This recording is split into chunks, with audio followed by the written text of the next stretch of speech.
Indonesia.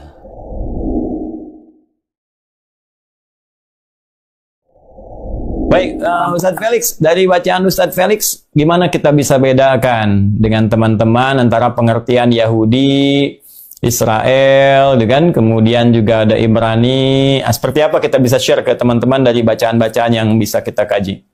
Ya, kalau salah saya mohon dikoreksi Ustadz, tapi sejauh yang saya pahami, bahwasanya kita pertama harus mengenal Bani Israel. Bahwa Bani Israel ini adalah keturunan daripada Israel atau Nabi Yakub.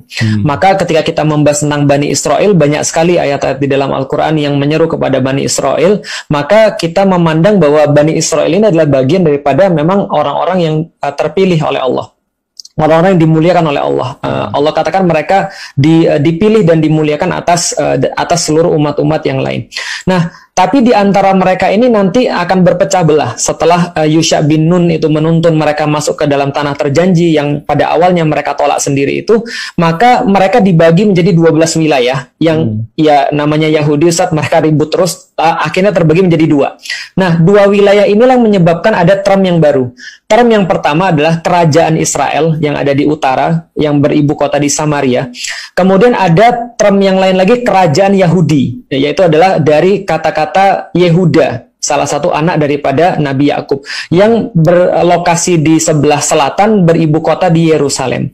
Nah, maka ini sudah ada term yang baru, kerajaan Israel dan kerajaan Yehuda. Dua-dua kerajaan ini akhirnya ditaklukkan oleh Assyria dan Babilonia, lalu kemudian ditaklukkan lagi oleh Romawi, dan akhirnya muncullah gerakan Zion atau Zionis. Nah, bagi saya Yahudi ini diperintahkan di dalam Al-Quran tidak untuk dibenci, Ustaz.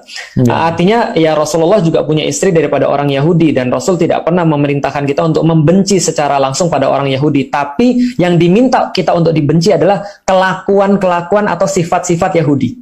Seperti misalnya serakah, pengecut, lalu pembohong, tidak bisa dipercaya, selalu mengambil keuntungan, tidak taat, membunuhi nabi-nabi mereka sendiri, dan seterusnya. Nah, maka ini term sifat Yahudi, bukan orang Yahudi. Adapun Ibrani, ini adalah sebuah bahasa yang mereka gunakan, atau bisa juga digunakan untuk orang-orang yang ada orang Ibrani atau bahasa Ibrani yang memang membedakan antara orang Arab dengan mereka, walaupun masih satu rumpun. Jadi kalau misalnya lebih praktisnya lagi, kalau kita sebut Israel yang sekarang, berarti ini reverse-nya kepada negara penjajah tadi, bukan kepada Bani Israel. Tapi kalau kita sebut Yahudi, nah kita juga reverse-nya pada sifat-sifat orang-orang ini, tapi kita tidak membenci Yahudinya itu sendiri.